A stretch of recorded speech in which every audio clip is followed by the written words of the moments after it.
I was born in Providence. I got married at 23. I was married 27 years. I have 2 children, and I have 5 incredible grandchildren. I worked for a local bank. It was a good job. I loved it. I can't tell you where it really fell apart. My name is Laurie, and I'm a pathological gambler.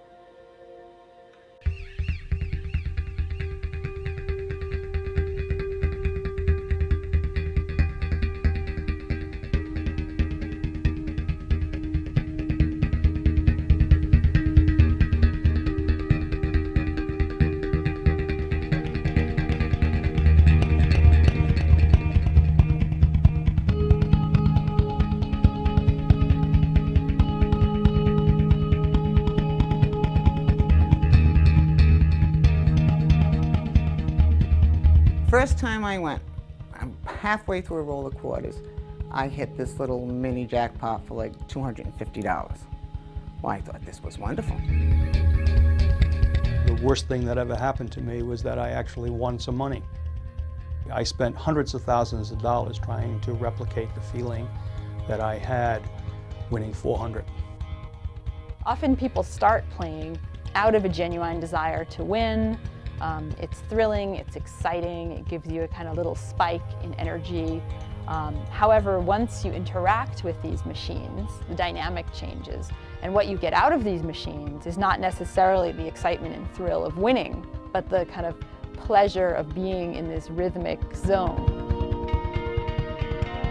It was the random reinforcement and the ease and the escape and the trance that came over me when I sat at a machine. When you sit in front of that machine, you feel nothing. It's like you are the walking dead. You go through all the motions of living, but you're not really living because you are always channeled, super tunnel vision, to get back to that machine.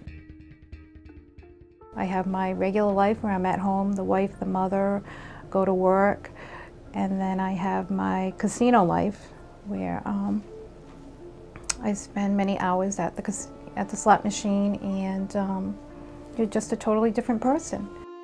My roommate in treatment, she discovered Depends and she's only 25, started to wear Depends to go to the casino so she didn't have to get up from the slot machines. When you're sitting in front of that machine, you're intoxicated. You haven't taken a pill, you haven't taken a drink, you haven't put something in your veins, but that doesn't mean that your brain chemistry hasn't changed. In 2001, Dr. Hans Breiter and his colleagues at Mass General conducted an experiment comparing the brains of a cocaine addict receiving a dose of cocaine to a healthy control subject playing a game of chance. You looked at the activation in the primary reward system in the center of the human brain when they were a cocaine addict expecting a cocaine infusion out versus a normal control expecting a monetary win. We saw the same thing. They were nearly identical. And I could not distinguish who had received cocaine versus who had won a gambling task. The U.S. National Gambling Impact Study Commission calls these electronic gambling machines the crack cocaine of creating new addicted gamblers. For me, they were almost instantly addictive. It didn't take a lot for me to cross the line. And I did not realize it. What we found is that electronic gambling machines, video gambling machines, get people hooked much quicker in approximately, on average, 12 months. We looked at other types of addicts, people who were addicted to dogs, horses, sports betting, casino table games, and it took them 3, 4, 5 years, depending on what type of gambling they were hooked on. When I'm at a slot machine, I can get my results every 3 to 4 seconds. And that is the fastest gambling game on earth. You can't gamble any faster. Industry members talk about time on device and how to keep people playing the machines longer, faster, and more intensively. And the way they speak about their aim is an aim of player extinction. In other words, keeping the player there until their budget is thoroughly exhausted, so until they really zero that person out.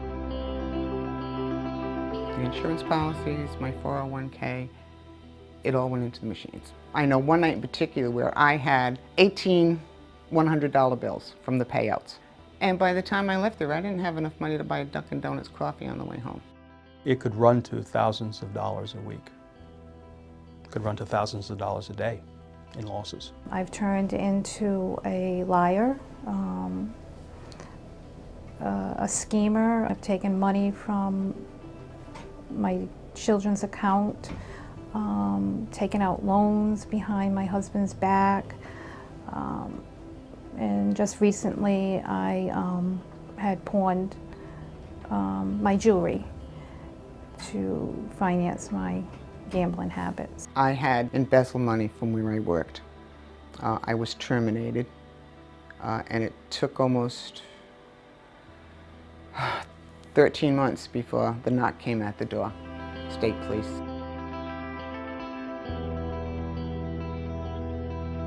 I have seen people not even old enough to get into the casinos who are already hooked on video slots.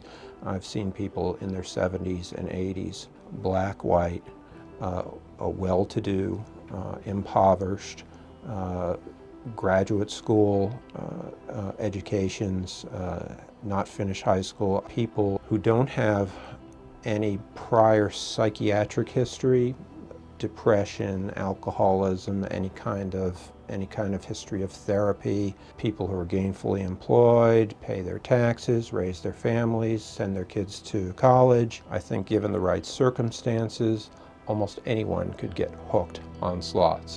In 1985, slot machines were legal in 2 states, New Jersey and Nevada. Today, 40 states raise revenue through 800,000 electronic gaming machines. 1 for every 395 Americans. I believe that allowing resort casinos to operate in Massachusetts has real benefits to working people, to cities and towns, and to the tourism sector. I had seen over the last decade what bringing slot machines had done to Jefferson County, West Virginia. I knew of 6 families that had gone through divorce because of gambling addiction to slots. Crime had gone up dramatically in the last decade, even factoring in population growth. So I just knew in my gut that this wasn't good for our community. The taxpayers are paying for these new addicted gamblers, like drug addiction, these new bankruptcies, these new crimes, and the suicides, the potential suicides as people lose their money, the new spousal abuse, the new child abuse. It's just a litany of social costs. State-sponsored gambling is an essential corruption of democracy because it violates the most basic premises that make democracy unique, that you can be self-governing, you can be honest and open about your disagreements as well as your agreements, and that you trust other people, that you're in this together. That's what a compact of citizens is. And the first step away from it is to play each other for suckers. We're going to trick them into thinking that they're going to get rich and they're really going to be paying my taxes. I'm probably the last person on earth for whom suicide is a reasonable solution to anything. I'm not a suicidal type. I'm just not something I would consider doing, and yet I did. It was very much a possibility. It was very much something I was considering. My husband has asked me, don't you ever think about me before you push that button? And it's a tough question.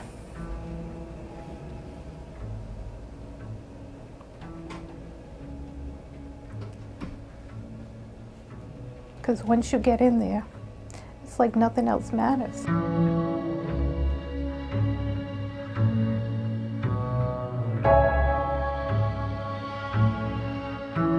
It is like cancer. It doesn't care how much money you have.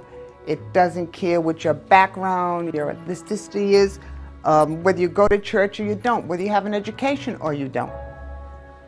You know, there but for the grace of whoever your God is, right? You could be me.